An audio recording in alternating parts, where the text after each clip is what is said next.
अथ दशमोऽध्यायः। श्रीभगवानुवाच भूय एव महाबाहो शृणु मे परमं वचः यत्तेऽहं प्रीयमाणाय वक्ष्यामि हितकाम्यया।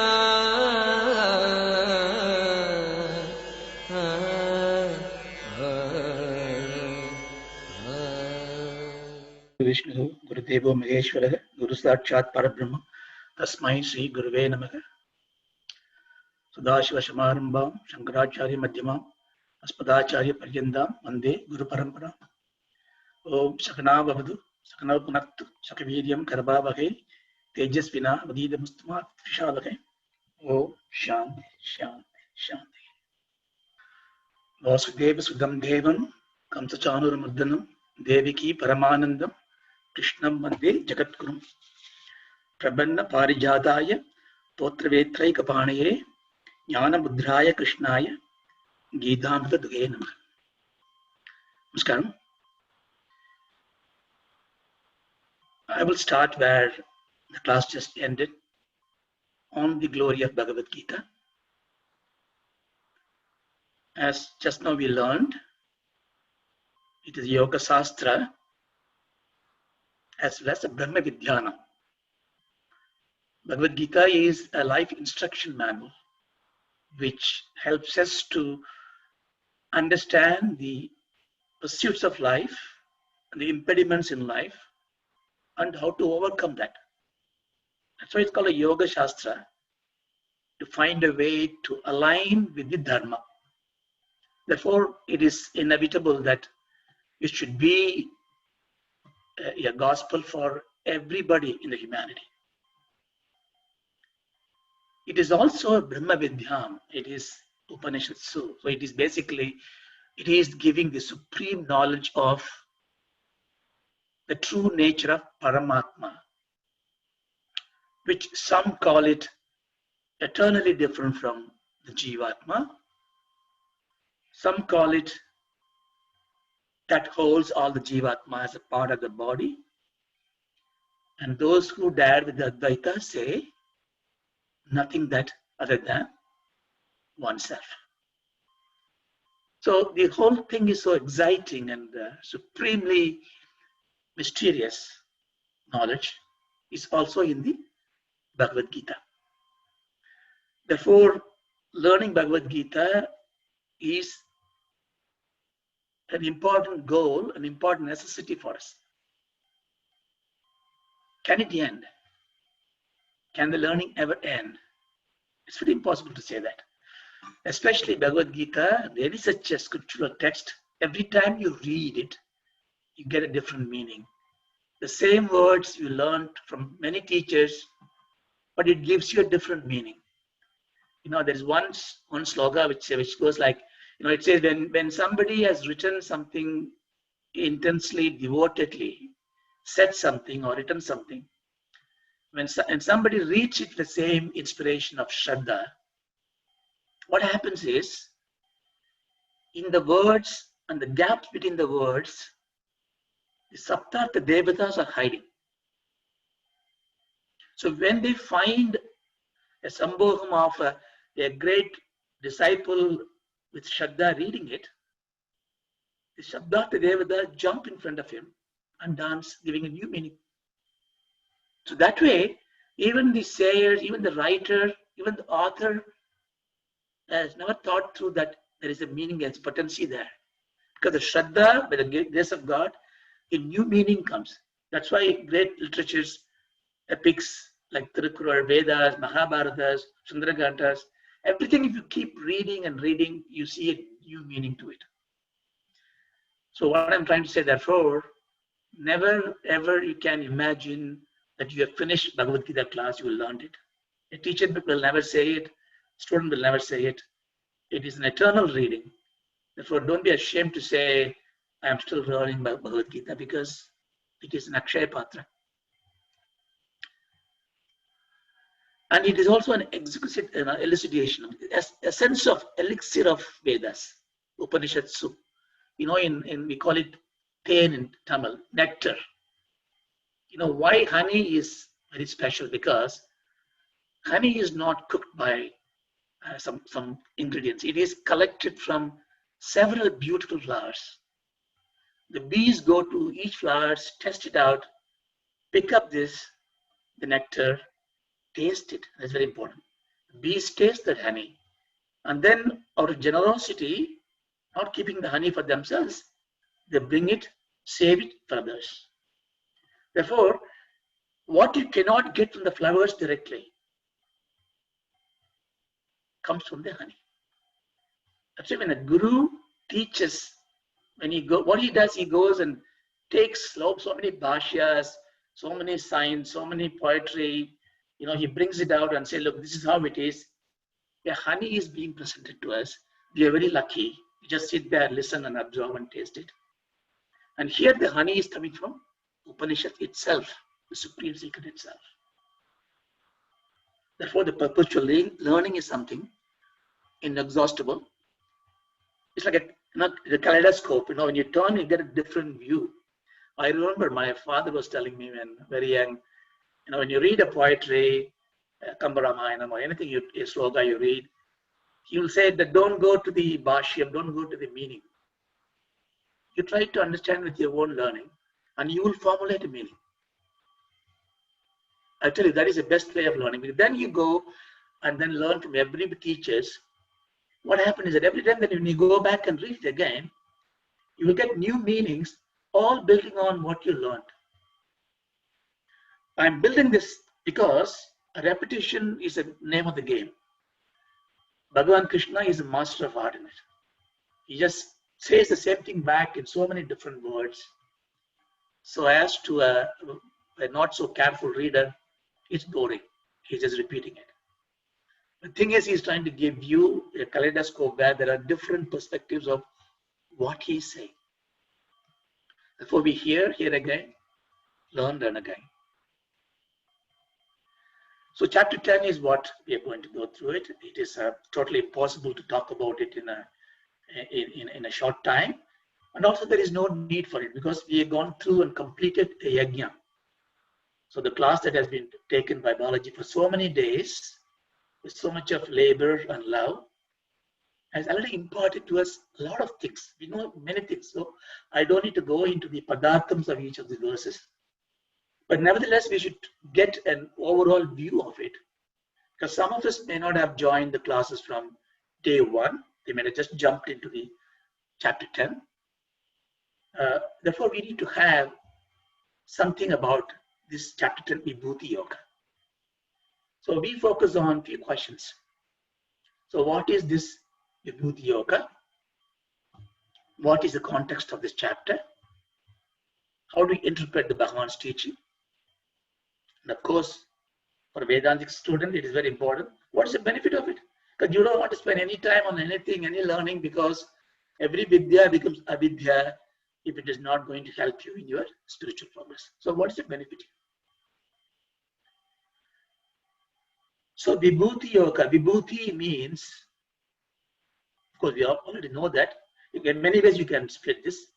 Vibhu. Vibhu means that which pervades everywhere. So Vibhuti is all pervasive element. We can also change it, you can also look at it like this. Vibhuti. Bhu comes from the dhatu bhu, means existence, manifestation, appearance. V is a Visheshana.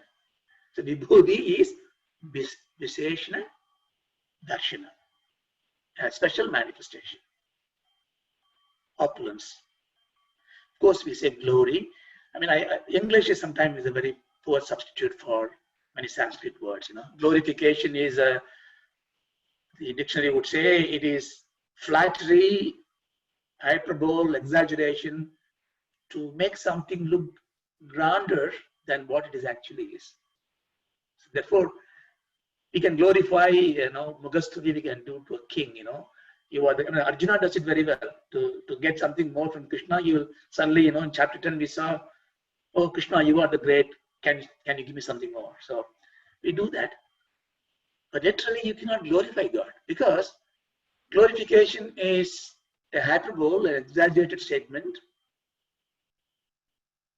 But God, you cannot make anything, because anything you say, He is that and beyond that. So all the stuti of the Brahma, the Ishvara, of course we use the word, we glorify God. No, we just state the truth within our limited intellect of it. For nothing is glorification, but the lack of better word, we use the word glorification here. So just understand. So Vibhuti Yoga. So what is yoga? Yoga in Bhagavad Gita is used as a chapter. It's a chapter. But also you can do the yoga as a sadhana, yoga shastra. So in the first chapter, Vishada Yoga, Vishada means delusion. Yoga, we took it as a practice, a sadhana. So how do we use grief as a turning point, as a yoga? So when you grieve, if you get polluted by this worry and weaken yourself, you lose. But if you use this grief to spring upon new potency in you, that's Vishada Yoga. So here when you listen to the Vibhuti of the God, you use it as a sadhana, abhyasa, to elevate yourself. That we are going to see how. That's Vibhuti Yoga. Shankara also says differently. Yoga is also Bhagavan's Abhyakta Shakti.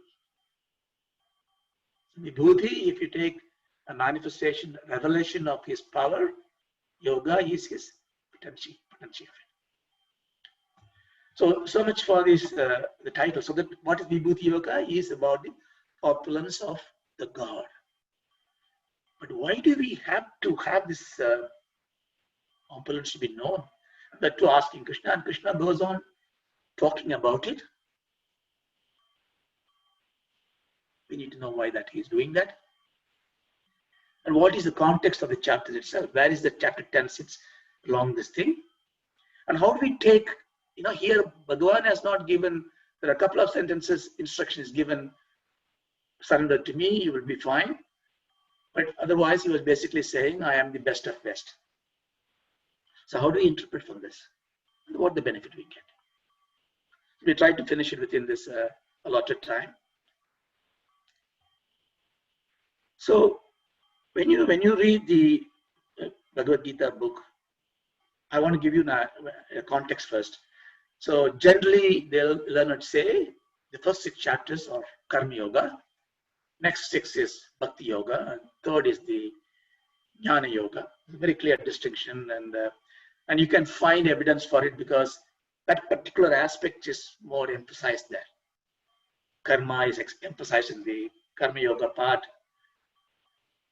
But the only problem with this approach is that we formulate opinions, right? We have our own brain and we have our own free will. God let you play and learn yourself. And we say, look, I don't believe in God. I don't worry about bhakti.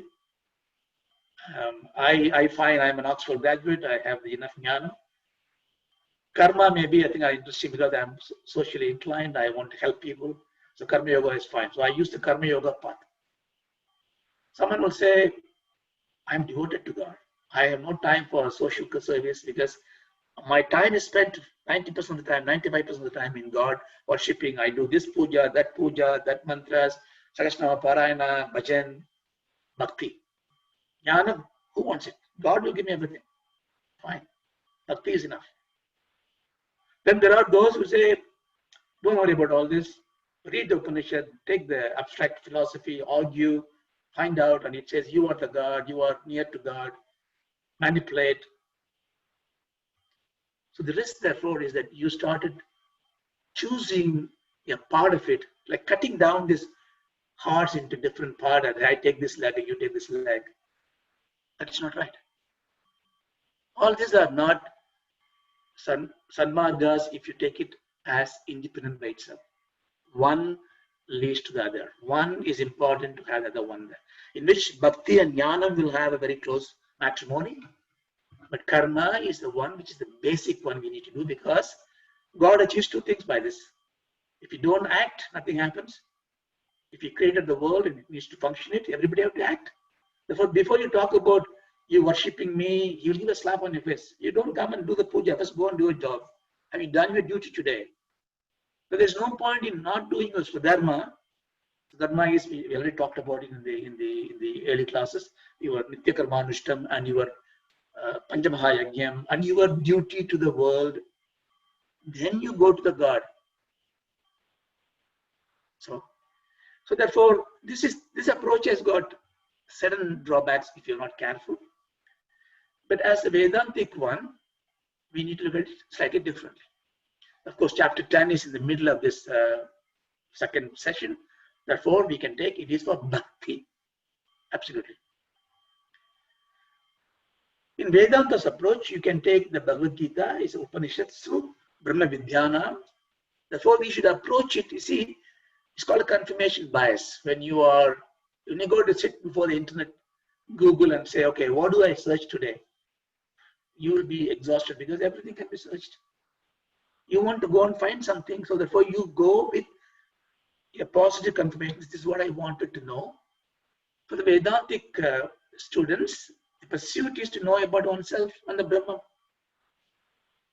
Therefore, if Bhagavad Gita is going to be my guide to me, my starting proposition is, well, I wanted to know what is the essence of Veda comes into this. So, we take Mahavakyas. Mahavakyas are those sentences. There are many, many Mahavakyas. And which convey the Tatparyam of your Vedantic school of thought. I'm very deliberately ambiguous because what is Mahavakya in Advaita Vedanta may be different from the Dvaita Vedanta. Doesn't matter to us. So whichever purpose you are studying Bhagavad Gita for the Vedantic purpose, choose this Mahavakya, and I choose an example what Shankara has shown, which is called Tattvamasi. Tattvamasi is everybody know about it. So it comes in the Upanishad and tells you, the Guru is telling, Tat Tvam Asi. You are that, you are that. See, everything has a context, you know. I normally say, I quote Shankara's quote, Jandunam Narajanma Durlabham. It's a statement. Among the life beings, human birth is very rare. Fine, but it is a very straight statement. How does it impact? I must ask the question. Kasya, for whom? Kasya Narajanmam Durlabham. For whom it is difficult. When you ask that simple question, then you will say, well, that means this embodiment of human body has been taken by something called Jiva. I don't know what it is. I use the word. I heard about it. Therefore, the answer I gave it to the teacher, this sentence is for the Jiva. That very question itself, remove your identity with your body. If the Jiva is Durlabha or Sulabham or Durlabham for him, very rare for the Jiva to get the body. Therefore, Jiva is different from the body. Therefore, questions contains the answers. For every question that you ask, never afraid to ask questions, but every question that you ask, you will see it is pregnant with the answer that you are seeking for. Because the question is coming out of you only to provoke you to reveal the answer that is within you. The teacher is just a matchmaker. He'll just provoke you more. He may sometimes give you the right answer, sometimes give you to go back, contemplate this. So problem solving is problem redefinition. Okay, I'm digressing now, but coming back to this. So Tattvamasi Vichara. So Tattvamasi is the Mahavakyam. If you take that as an inquiry for it, and Bhagavad Gita is going to be my one sole Grantha to read, which is fine. Then I must learn, as a Vedantic student, I always find out, hold on to the words. So Tat, Tvam, Asi, there are three words, Tvam Patam, Tat Patam, Asi Patam.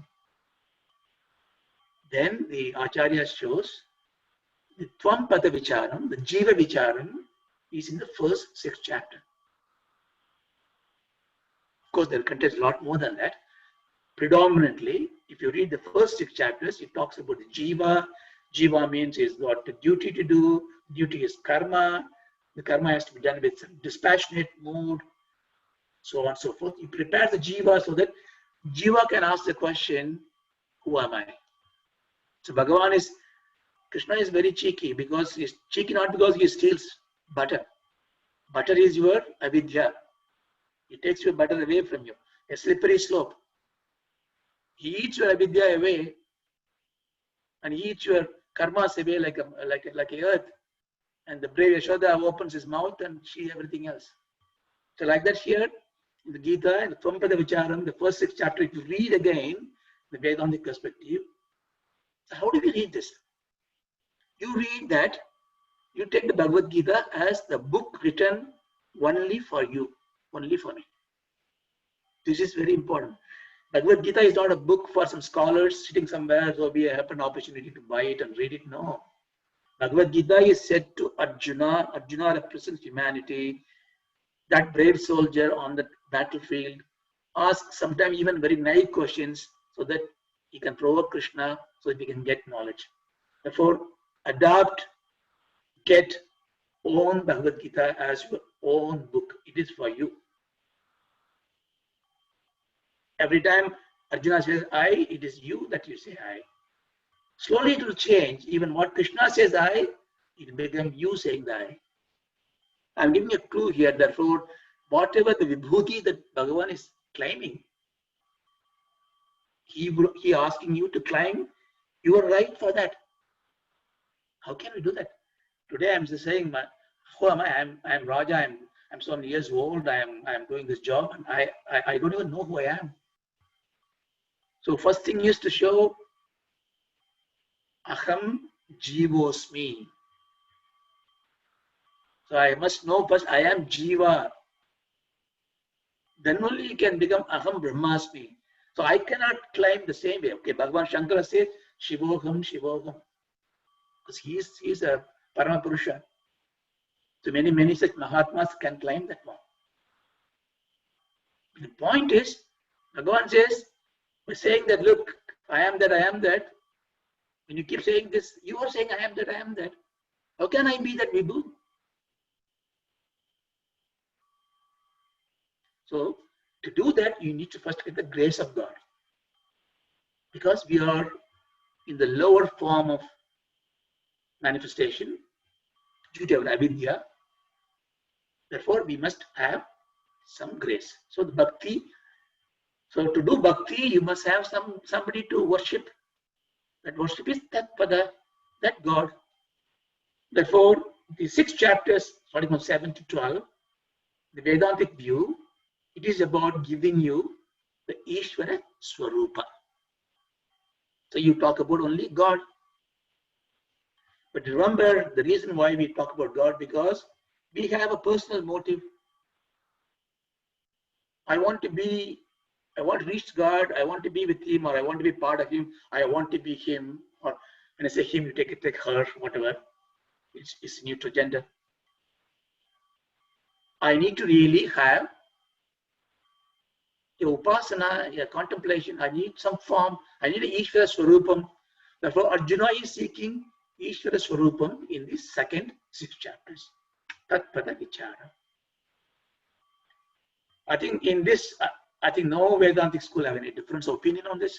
When you go to the third part of it, Asipadadatam. Asi is that conjugate predicate which brings your subject and object together. You are that being one with the Swami, with the Brahman, is the Jnana Vichara. So that is coming in the, therefore he is going to give you the Ishvara Swarupam in a form that you can understand. And you can always expect, his bowling is, first ball is straight, second ball is hoogly. You can never predict this Krishna's bowling. The next one would be, you will say, okay, you understood everything. Now I change the plan. So he changes the plan from the chapter 13 onwards. Then he takes it through the Asipadartha.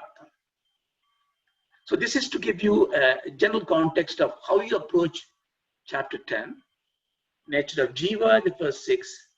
Nature of Ishvara, the second one. And the nature of the unity. So for the chapter 10, we saw Swarupam of Swami Brahma. Swarupam means that which is innate in that. Everything else is superimposed, adhyasa. Somebody say, you always have an old uncle or aunt saying that, if I get angry, I will show my Swarupam. Sometimes they even glorify their anger as a glorification, which is a sin, but anyway. But you see, the Swarupam is something which is your innate nature. So we are talking about Ishvara Swarupam. Why are we asking for it? Because we want a Ishvara Bhakti. We want to worship that because we know our mind is so limited. I want to hold on to something. Just give me, somebody listen to all the Bhagavad-Gita lecture and say, okay, lecture is finished. Thank God for it. Can you just tell me in one line what I have learned? Because they want to hold on to something. The Swarupam is, you will see in the Vibhuti, it's so big. Therefore, Arjuna is going to ask for something which he can hold on to it. So that is the context of chapter 10. What happened was, when Krishna said, even the chapter 10, the first verse itself, he says, what do you start with? Bhuya eva mahoba. Bhuya. And also the Bhu, the same thing. Here it means again. Again, I'm telling you. That means he already told Arjuna whatever he needs to hear. So he's telling again. He already started about his glory in chapter 7, chapter 9, some on chapter 8 as well. But Arjuna, then chapter 10 also he starts telling about his vibhuti. But Arjuna was not satisfied and he realizes, look, from verse 12 to verse 18, he's just telling him, look, you are the great, you are everything, but can you tell me specifically what are these things that I can associate you with? So he is a trigger for so-called Krishna's bragging rights. And he starts in 19. He says, Hante, Hantate Kadayashmi. Hanta is a beautiful word. Hanta in Sanskrit means, okay, very well, okay, fine. Just like that. Okay, you again want it, with you accept it with a kind of a salary. So therefore, it is reluctance. With reluctance, Krishna is saying, because as you just now heard from Balaji's conclusion, the 40th sloka, he says, his glory will never end. His glory can never start. Why should Krishna be trapped in a vicious circle of start explaining his one glory? It will never end. Therefore, he is reluctantly start saying that. But for us, when you come to the chapter 10 without having the context of this, it looks like, also in movies we have seen, in films we saw Krishna stands up and say, I am that, I am this, worship me. And he may have this right to brag himself because he is everywhere. But is he not abusing his thing? Is not the Vinayam is the Mahasangalpam for Perivars? So how can he lose his Vinayam? This kind of a thinking may come in our mind. Don't ignore this question because everything has to be resolved. But I already told you that Krishna has reluctantly started talking about himself. Because if I come to you and say, look, I am so and so, I can play cricket, I can write this, I can do this. You may listen for 1 or 2 lines. Then you get bored of me and you will shun me away, or maybe you will start talking about yourself. Is it not? So we cannot tolerate glorification of self-glorification. But here you should understand it very differently. Bhagavan is not glorifying himself. The first simple meaning is that when you are worried, when you are distressed, you go to your father, and the father knows your mind and said, okay, come on, child. You're afraid of it. Don't worry. I am the king of it. I'm strong and I can beat him up. I can do this and I'm so good. It gives you consolation, right? In the heart of heart, you know that he may be exaggerating it, but you wanted it. The only difference, this example is a very poor example. I only give you for the intent of it. In Krishna's case, he's not exaggerating it, he's telling the truth. So first we should remove that thinking. He's not bragging, he is giving you something. But again, if you understand the meaning of it, he is asking you to focus on something very different. What is that he asks you to focus on? So we have seen in the 8th slogan, Agam Sarvasya Prabhavo Matha Sarvam Pravartate. Aham, from me, Sarvasya Pravartate. From me, everything came out. Everything is in me. Everything come out. Iti Matva Bhajadema. Iti Matva Bhajade. Whoever is worshipping, whoever is praying like this, they will get the good results, good ends. So I choose this one because he repeating it. So he told in chapter 7, Paraprakriti, Aparaprakriti, if you remember all those things when you start. Here he says again, look, I am the one who's generating the whole world. We picked it up because we were looking for a God to worship. Is it not? Now there is a clear case. It is also by yuktam, by your intellectual inferences. You see, an object is an effect. It has to be created. Everything has got a creator. There's a cause for it. And you know many stories we discussed in the previous session. So the cause has been sought. Here the Bhagavan has given that he is the creator. Therefore, the simplistic way is to hold on to the truth and say, Ishvara Jagat Karanam, not Karana, Karanam. Ishvara is the creator of the world. It solves the problem because, okay, we can say this is created by this person, that person. The whole universe is done by the God. Therefore, once there is a creator, for me, the major problems are solved. I will just take on from this that he is, it's called efficient cause, he affected the world. Efficient comes from the effect, not affect, effect. Effect is making something to be effective. Okay. So efficient cause. So it's a nimitta karana. So Ishvara is a creator. God has said it is Upanishadsu, Brahma Vidyam, Pramanam. Therefore, I worship the God.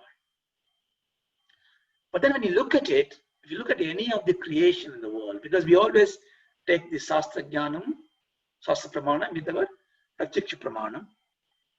If I see a picture there, there's a picture there here, it says Raja Ravivarma here for the picture. So the picture is effect created. The creator is not here. He's gone somewhere. Maybe his signature is there. I can't see the creator, but I can see the created effect of it. The whole world is now, I take it as creation of God. Therefore, I can see that God has to be different from the world. Because in our limited knowledge, in our empirical world, every creation and the creator are different. Therefore, the God is different from his creation in this world.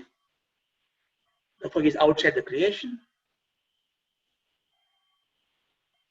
But I don't see the God because it's even in the normal world, creator never hang around with the creation. He's independent of the creation. Therefore, I have two problems. I need to search for him. I can see the world, his creation.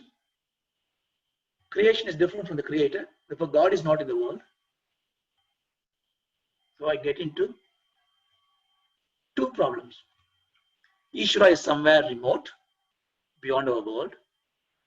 So to take you through this path, to give you some learning, Puranas came in, and some Mahatmas started saying, okay, the Lord that you're looking for is in Brahmalokam, in Satyalokam, in Vaikuntham, in Kailash. He's somewhere there, beyond our world. And if you want to go and see him or reach him, there are so many things to do. You can ultimately reach there. And you are just inferior part of him. He just made his creation. You are just a particle of it. Therefore, be obedient to him. Servitude. That's your duty. So your relationship with the God is one of servitude. Is it wrong? No, it's absolutely right. But is it complete? That's why the Vedantas will have a question. It's a definitely important step. Ishvara is right now, somewhere I can't see him now. It's not good enough for me to justify. Even I go to the temple, I see the Vigraham or whichever Murti. So this is the very initial step one approach. It's positive things there, but there is also negative things because some religious followers, some God-fearing people took this in an absolute 100% complete knowledge. They say if the creation has no creator in it, there's no divinity in God, in the creation. I can cut the sheep, I can cut anything I can eat, I can do anything I want to do. The whole world is nothing but a thing for your consumption. Bhoga vastuhu, Vishaya. Veda also tells you in these lines in the Karma Kandas few things, but it is taking you, holding a hand. But if you leave the hand of Veda Mata and stay there, it will be exactly like what some of the religions preaches you. That's it, the end of it. The whole world is for consumption, freak out, do whatever. There's nothing sin or anything by doing anything to these objects of creation. Luckily, we are not in that thinking. Therefore, we recognize this knowledge has got a flaw because in this knowledge, we inferred the cause because God is not there. I need to think of just now Balaji talk about the Sagasa Sesha, Purushaka, Sagasa Raksha, Sagashrabat, Purushottam. That's an imagination, a divine imagination of the God I'm looking for. I can't see him. So if I see the world so beautifully done, and if I need to give a figure of the creator, I can't put an elephant as a creator or a fish as a creator. Because I do see the fish, what they can do, what an elephant can do. The only thing I am not 100% sure is what the human mind can do. Because human mind is keep on inventing new things. Still limited. Therefore, I will now create the Ishvara Swarupa based on the human model or my model or myself. Therefore, he is a Manushya Sarira. Then I say no. It somehow does not fit because he is more powerful. More powerful means power is upon he putting more hands, more knowledgeable, put Sakasra Sirsha, Sakasraksha, thousands of eyes, thousands of ears. The first step, therefore, is to create an imagery of God's nature, which is all powerful, but still related to you. If it's all powerful lion, a yari, like in some of those subsex worship, somehow you'll think I am a human, I am better than, my Chaitanya is better than this animal form. But when you put a human form, but with a divinity added to it, then it gives you an aspiration for you. It inspires you first because there is a God, and it aspires because it's also like a human form. And Puranas went one step ahead. They even created families for God. Radha Kalyana, Radha Krishna Kalyana, Pararukmini Bhagavama Kalyana. They took histories, Puranas, and created a family-like atmosphere. Sons born. At least in Puranas, at least it's a quasi history, but in Stotras, we talk about Shiva having Ganesha as his son and things like that. All these are important because it reinforces the Vedas, it relates to you, it gives you aspiration. Okay, Swarupa is imagined Kalpiyam. So we know, therefore, this knowledge is not 100% complete. There is also a danger there of creation, maybe discarded. Therefore, we need to pursue further. Also, one of the problem in this I wanted to say, because when they created this form, each one had a one form. And when they become a ritualistic part of it, the form becomes pious. So my form is better than your form. And they take Bhagavad Gita as a quote. Bhagavan says, surrender to me. So he says, surrender to me. So he is Krishna. I know Krishna this way. So Krishna is the form I should worship. Absolutely correct. But somebody who is a Shiva Bhakta, who has been taught from the young age about Shiva as a god, and he got Shiva worshipping, he comes to Bhagavad Gita now. What I should do? Should I give up the Shiva form and take Krishna's form? Krishna will laugh at you. Because Krishna already told you, whichever form you worship, I'll come in the form. But we hold on to it because we have ego. We have ego added with the Shastric knowledge as well. Viparita Jnana we come through. And there are Veera Vaishnavas, Veera Shaivas, and Veera Shaktiman. They won't go to other god, other worship. So what happened? Therefore, right knowledge, when it is not understood very clearly, it puts you in a samsara. It's all samsara, entrapment. So we need to move from this.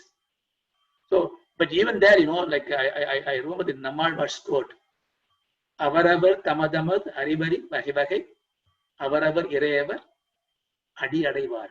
This is in Tamil. Nammalvar is a foremost Vaishnavite. Others say like that. In his one of his verses, he says, whoever worships in whatever form, in that form, the God comes in. He didn't even use the word Hari or Krishna, Hirayavan, Brahma. Why? Because he is a jnani. He says the risk of this incomplete knowledge. You choose the path. Krish, what attracts your form, you choose it. So we need to go on from this. So we look up to Bhagavad Gita and say, the imperfect, this Raga Dvesha comes out because of this, because the Dvesha, I will not go to the temple, I will not worship the God, I will not, Allah means Amma, mother. The word Allah in Sanskrit is Amma, mother. Allahu Akbar is mother is God. There is no need of Dvesha there. But the Dvesha comes in because of this imperfect knowledge. So we go to Bhagavad Gita. He says, Daivihyesha Gunamayi Mama Maya Duratya Mamabeya Prabhatyande Maya Medham Tarantite. See, Krishna is always adding knots. Whenever he gives an answer, he gives you a knot. See, you must understand the beauty of it because you are climbing a huge mountain of knowledge. Krishna is, of course, is on the top of the mountain. He's guiding you to climb. He's putting a sutratma is putting in the forms of Bhagavad Gita. You are holding on to it. You are climbing it. Every time you climb, if it is flying birds, you get bored. A straight road, if you know, America got a straight road. They found a reason that long straight roads creates fatigue and you don't really drive well. That's why when the roads are bent, you are alert. So Krishna puts a knot on the rope that you're climbing. And once the knot comes in, it gives you a different feeling. Your intellectual curiosity awakens and say, let me undo this knot. So you take rest in climbing, you understand something, you climb for. So you can see lots of knots in I'll just give you an example so that way you make your learning more interesting. Here the knot is my divine energy Maya of these three gunas is very difficult to overcome. You cannot pierce through this Maya. But he says, but who surrenders to me, pass through it. So he gives a knot and a solution.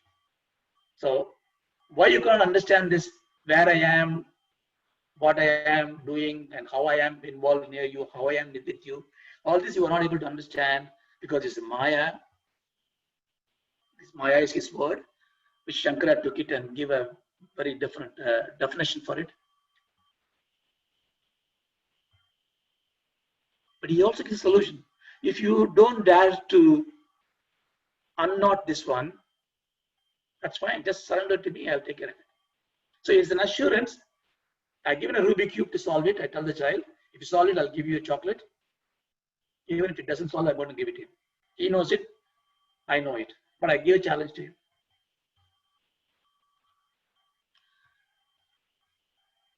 So we need to really understand what is this Maya, what is the grace of God, and what is surrender. The grace of God is very simple. Here, what is the grace of God? Maya is incomprehensible. His Maya, his power is beyond our senses. but His grace can solve it. So what is the grace therefore? Is that Swargavasa? Is it living in Swarga? Or is it giving Sagala Aishwaryam on the world to live 120 years again and again? All this Bhoga cannot solve this. Because the question is very simple. It is incomprehensible. Therefore, the solution should be a comprehensible knowledge. So the grace of God is always jnanam. So how does He give that? So even in the chapter, in the 10th chapter, He says, Desham Sadata Yuktanam Vajadam Pradipurvakam. You can all worship me, all this. What I do? Dadami Buddhi Yogam. The 10th chapter, which talks about Bhakti Yogam, God is telling, Dadami Buddhi Yogam. I am giving you the Buddhi for your sadhana. So it's important, therefore, Bhagavan is imposing you to hold on to Jnanam as the essential element of Bhakti.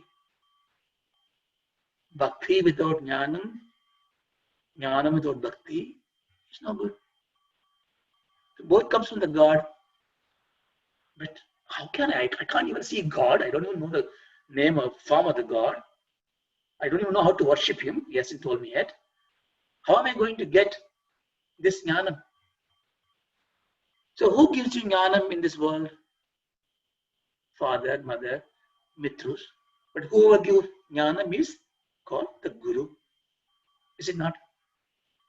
Therefore, if Bhagavan says, I'm going to give you jnanam, Bhagavan is saying, I'm going to give you a Guru. The Guru will going to give you the jnanam. So therefore, who you should surrender? I say, I want to surrender to Bhagavan. I told you before. Yeah, but Bhagavan you don't know. You don't know His name, form. But Bhagavan has given you the Guru to give you the knowledge. Therefore, we should surrender to the Guru. Who did Arjuna surrender? Arjuna did not surrender to the Lord Krishna. No, he doesn't know the Lord. He's a devotee. He did penance to the Lord Paramashiva Maheshwara. He's a Shiva Bhakta. But he's not surrendering to Shiva. He was surrendering not to Lord Krishna also. He learned about Lord Krishna later. He surrendered to Krishna Jagat Guru. Please take me, Krishna, as your Shishya. He in chapter 2, verse 6, I think. So he falls on his feet and says, look, take me. So there's a great insight in this, because to get that supreme knowledge, we must surrender to the Guru. Who is a Guru? Is anybody who teaches Gita or anybody who gives good word? You don't know. Therefore, you treat everyone as a Guru, but as an Acharya, but you will find that voice, that touch, that gives you that aha moment. That's why Acharyas, when Paul Benton goes to searches of Guru, he goes around Himalayas, Ganges, everywhere. He goes to Mahat Periva in Kanchipuram and Paramacharya. He says, okay, I heard about him. He's a Avadar Purusha, they say. He must be my Guru. And he sees him and say, good, go to Tiruvannamalai, you will find your Guru. See, Guru is a relationship. It's nothing to do with the Acharyas bigger than Guru. No, it's nothing like that. There are all Acharyas in the world. Acharya is the one who conducts life in the way they teach to you. When somebody says do Sandhya Mandalam, and if he doesn't do Sandhya Mandalam, the teaching is bogus. Especially in this kind of Adhyatma Vidya. You know, when you learn physics, I don't need to do in a physical lab an experiment. I can give you knowledge. That's fine.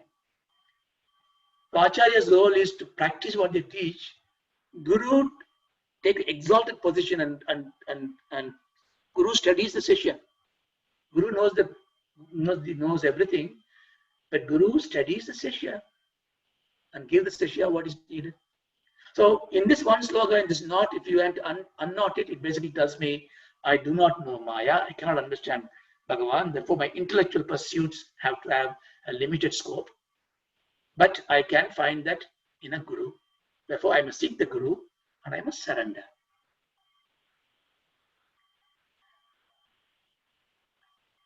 Then you say, to seek the Guru, that means I must work on my knowledge.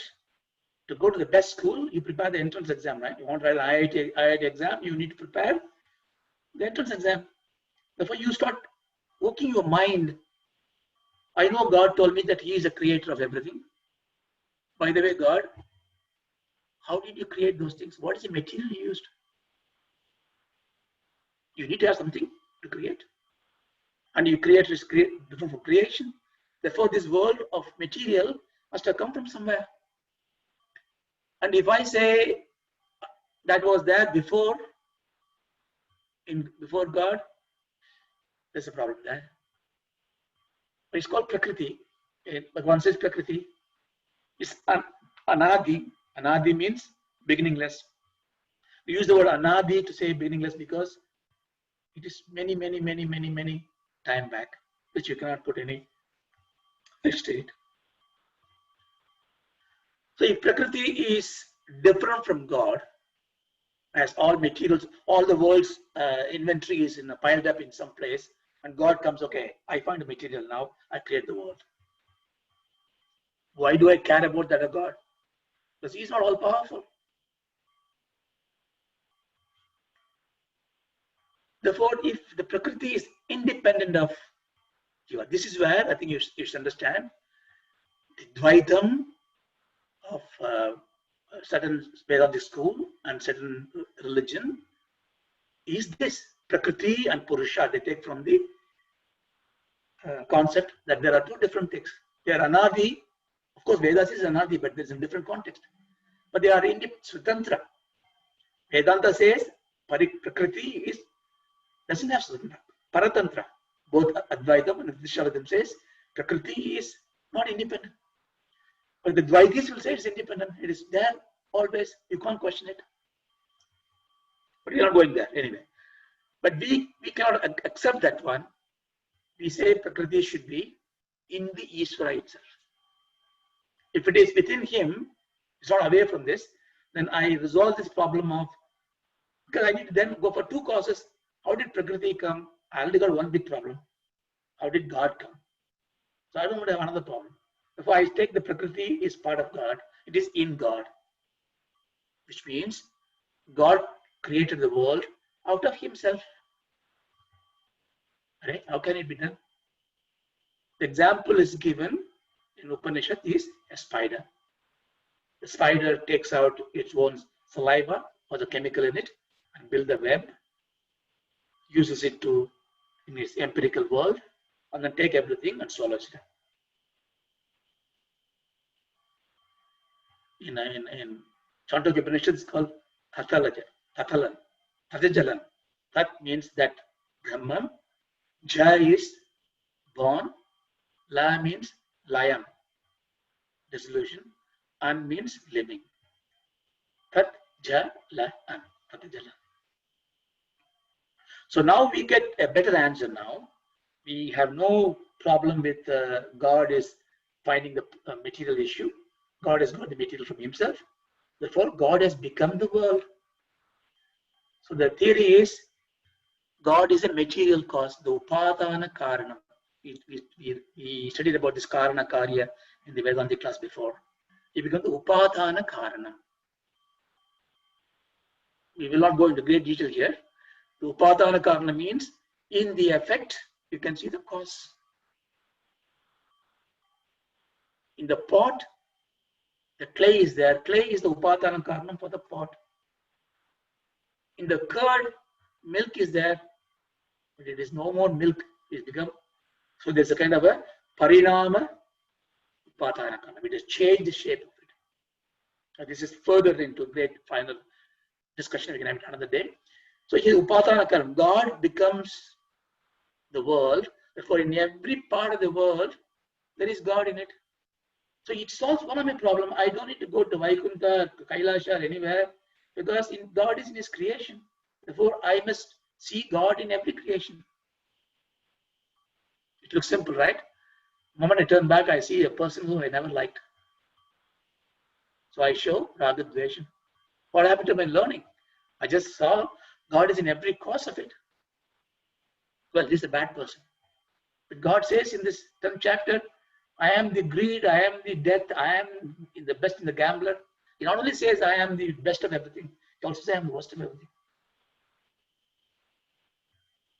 So even though our knowledge has improved that God is in every creation, our ability to discriminate is not there. But we take this one, Ishvara becomes the world as our second step. Therefore, we modify our view. We can take any Ishta Devata form.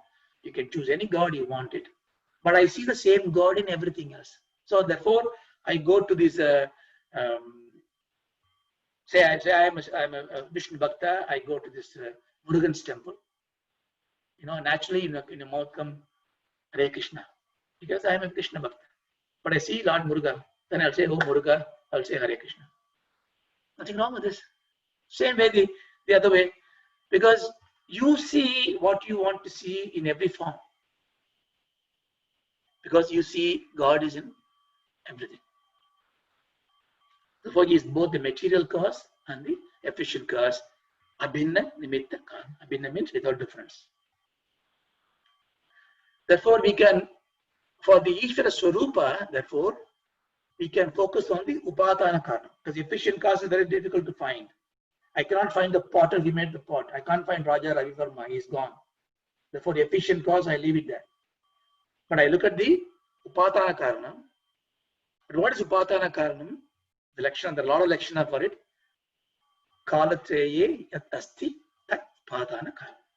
That which is there in all the three columns is the Upadana karma. If you take a necklace, or a bangle, or a ring, there's a gold there. The gold was there before the ring was made. Gold is there in the ring. When you destroy the ring to form a metal of gold, gold is there.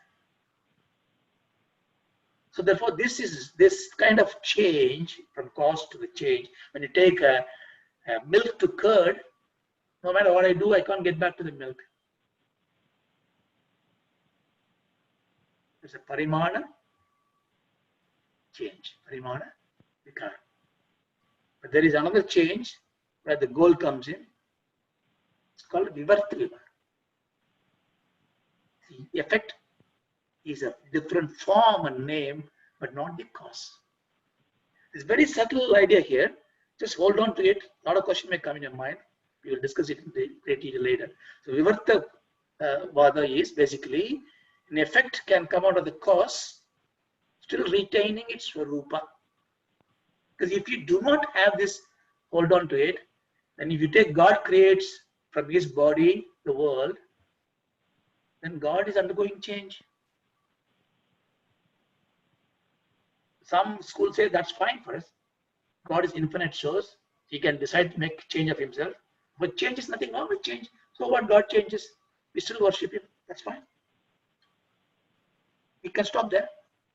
But if you define Satyam is that which never change, you need to really go a little bit further and say, God, I'm looking for that never changing aspect of you, the Sat aspect of you, the Chit aspect of you. Then he will show in his Maya, his is not a parinama change, but vivarta change. I'm not going to say that the world is illusory or anything like that. Everything is real in the phenomenal world. There are changes, some changes are upatana, some changes are parinama change, like milk changing into curd.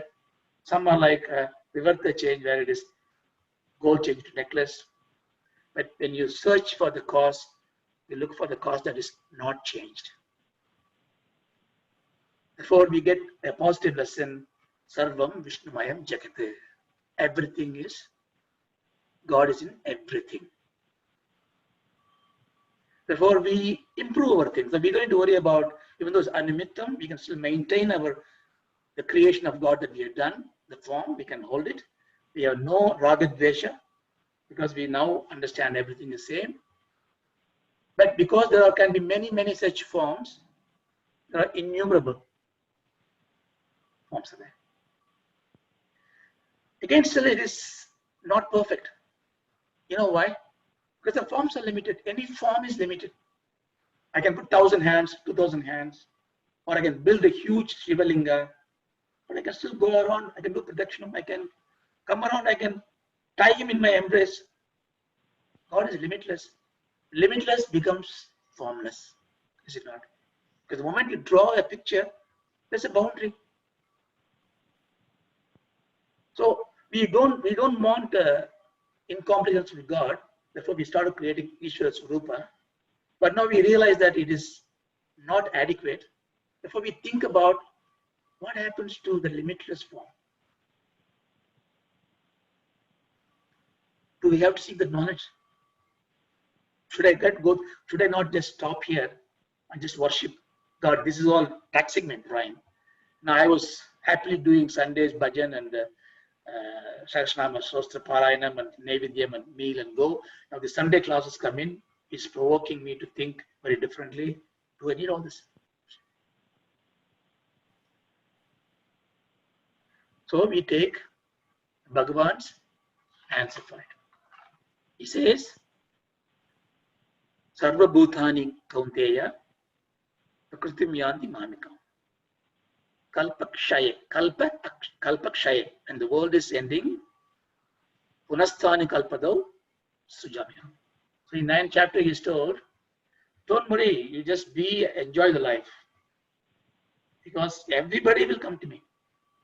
How? But when the kalpa means this kind of, he puts a marker now. So he is going to assimilate, dissolve everything into him. So by everybody goes to him, because that's what he wanted to go to God. I don't do anything, I don't worship him, I just be myself. Be arrogant, be whatever I want to live. I don't care because God's promise is there, I will be there. Yes, you will be there as a part of his Prakriti. Is part of his Prakriti Maya, the lower form of this Prakriti. How I will be? I'll be in Abhyaktam, unmanifest. Full-fledged. So what let me use the camera? Question to me? Back on. So then he comes, but then he also says, I would bring it back again.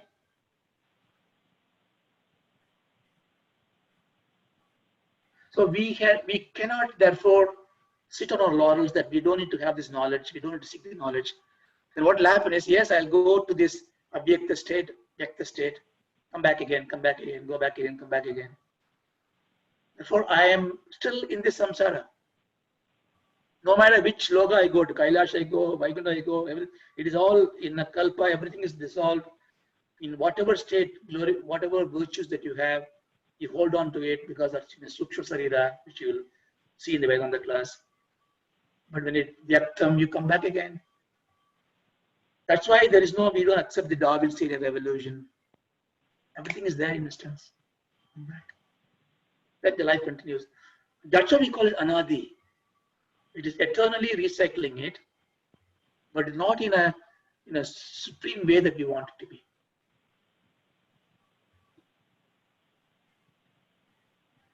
So he says that Prakritim Sambhastabhaya Vishrajami Punapuna again and again. What he does? Buddha Kamimam Krishnam Avasham Prakudevashat. So in these two verses, he basically given you two nods. A, yes, you don't need to know the knowledge, but you will be in a cycle of samsara. At my grace, yes, you are coming to me, but you will not see me. Because you will be in a Avyakta Prakriti. What's the point of, this is why when the Upanishad, people are excited and like Eureka moment, because you don't get anything new. You just realize that what you always have. Because if you get something new, it'll be gone. If you have to go somewhere, then it'll be gone. If you have to attend something, it'll be gone. But what you always have, what you always are, never goes. When you realize that, you get that, that is what you need. So this further motivates. We got two more knots. We not solve the knot, but we have a faith on God. We climb up this mountain. We are closer to Krishna, who is in the peak. Ishvara, I want your darshan. That's my supreme goal. How do I attain it? So in the 13th chapter, which when you learn, you will learn it. He says, Yeyam yatat pravakshyami yagyatvam tamashrude anadimatparam brahma nasat annasu uchyade. So what I will reveal to you, by knowing which you will attain the immortality, or you will be with me forever. But that one is beyond the existent and non-existent, beyond the yaktam and avyaktam. See, if you, I don't know if you noticed when Balaji was explaining the last sloka, last but one sloka, gold is in necklace 1, necklace 2, necklace 3, in bangle 1, bangle 2, bangle infinity. But gold is also not in the jewel, it is beyond that. Therefore, God is in everything is not complete knowledge. That means you are able to see, when you see a necklace, you can see gold. When you see a bangle, you can see a gold. Therefore, you can only see gold when there is a form of gold. It is limiting, is it not? Therefore, we change the equation. God is in everything. We change to everything is in God. That's a step 3. Everything is in God. It is beyond all the forms. Therefore, he is arupa, formless, indefinite. Why? Because if the samhara kala, if everything is destroyed, God is still there, right? Therefore, everything what seems to be destroyed, we are going to change, argue the whole thing. We are going to say there is no srishti, there is no destruction. We are going to say that later. But here, we only consider about bhakti. Here we say, look, that Swami, that Ishvara is arupa. But it comes back to the same problem. I can't worship arupa.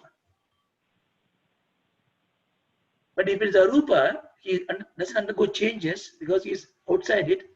Therefore, he appears as the world. First, Lord creates the world. The Lord becomes the world. Now we think, we understand, God appears as the world. What do you mean by that? How can appearance create creation? Because we are still holding on to the creation concept for a while. The Shtandam for it is like, I'm sorry, I have exceeded the time. Can I take another 10 minutes?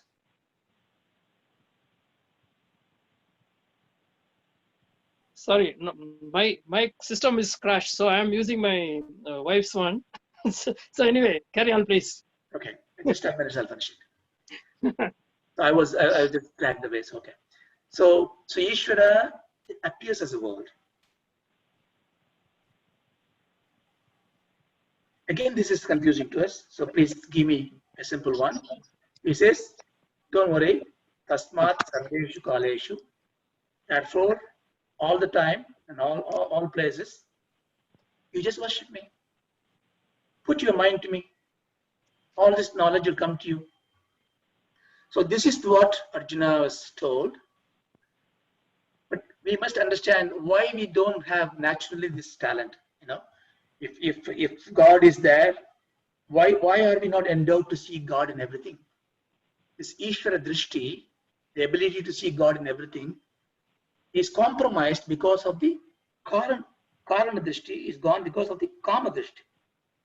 You know, when you see the necklace or a gold, we don't see the gold, we see the necklace. And if you have a necklace from your grandma, you will say, okay, this is a fine necklace, sentimental value, but I want to wear it, but it's old fashioned. I will go and change it. Only when you change it, you know that it's gold. Then a new necklace comes in, a new model name comes in, and you wear it, and you are happy. So your focus is on the name of the necklace, the model, the form of it. We do this in everything. Therefore, we lost. As a child, we were only karma drishti. Child does not know anything. You only look at the Parabrahman and everywhere. But then we indoctrinate ourselves to say, look, we have a form drishti. Therefore, if you want to see God, we have to move away from the form to the reason for it. So what Vibhuti Yoga is showing you, when God says, I am this, I am that, I am this, he is not glorifying himself. He is saying in all this form, see the unchanging essence, the Brahma. That's why when he was telling about all the good things, he also puts in that he is the gambler of the gambler. He is the death. Vanchate, parivanchate, I am the thief in Rudram. It means we cannot really hate bad things in the world. There also, God, divinity is there. We protect ourselves from the impact of it. So now quickly, let me just summarize it very quickly. So what's the benefit of this? First, Upasana. So we wanted to have something to worship on. We want to have the Vishwa Rupa Darishanam. Vishwa means the world. Rupa means the form. Vishwa Rupa Darishanam. That is already here. The world is there. To do this world as a God, it's called a Virat Upasana. I need to worship everything else. That's why we worship monkey, worship tree, worship snake, we worship tamarind-based shape as Lord Ganapati. But this is not very well understood. Therefore, Arjuna wants to see everything in God. So I see God in everything. I'm not matured. Krishna, give me at least once a chance to see everything in you. So we go back to our cinemas and we see God standing tall and everything is in his body. Therefore, that's just a symbolic again, the world in him. So Krishna wants to show that to Arjuna. That's in the 11th chapter. But the purpose of both 10th and 11th chapter is we are able to find our Ishta Devata form to do the Upasana. By doing that, we already saw the Dvesham will be gone. We will not hate anything. We will not hate even the things that are evil. We will deal with them, but we will not hate them. Dvesham has no place. By doing this also, Manomalam, our Asuya, when you get prosperity in your life, I don't get prosperity. I get jealous. But when I see divinity in you, divinity in me, I won't get Asuya. So this comes out when you see God in everything. Most important, Abhimana Nivartana. So if God is created, I am created by God, I am just an instrument of God.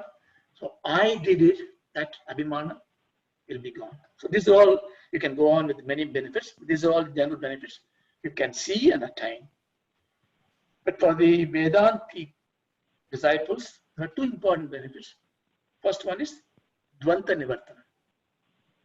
Dvanta Nivarta Artha. So that means good and bad, ugly and beautiful.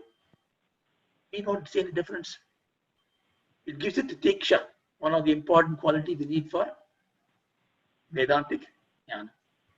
When you develop this one, last one is very subtle. You will also remove the Dvaita. The Prakriti, Purusha Bhedam is gone. Jiva, Ishvara Bhedam is gone. It may be gone in a way to the Buddhist Advaitis as a very specialized unification with God. For the very daring Dvaitis, it will be Advaitis, it will be one with God. All this is possible only if you are able to do Bhakti and Upasana, God in every form. If you do that, what do you become? You become a true Karma Yogi. Because you cannot do Karma Yoga. We saw in 3rd chapter, Karma Yoga means doing selfless aptitude and attitude. You cannot sustain that one, even if you're not a believer in God. If you cannot sustain this social motivation and benefits to others as a Karma Yogi, if you're not a Bhakta. Therefore, here it comes to the conclusion that you become, by Vibhuti Yoga, a true Karma Yogi. In the 11th chapter, you will see the God Darshanam, where God shows everything in him. then you become wonderful, and you start realizing that everything around you is divinity. You are the divine, and therefore you start preparing yourself to understand what is that formless part of it in chapter 30. Namaskaram. Sorry, it took more time than allotted. Thank you. Om Shanti, Shanti, Shanti. Om Sato Ma Satgamaya Tamaso Ma Jyotirgamaya Tamaso Ma Jyotirgamaya Jyotirgamaya Mrityorma Amritangamaya Mrityurma Amardam Gamaya Om Shanti Shanti Shanti Om Om Shanti Shanti Shanti Shanti Shanti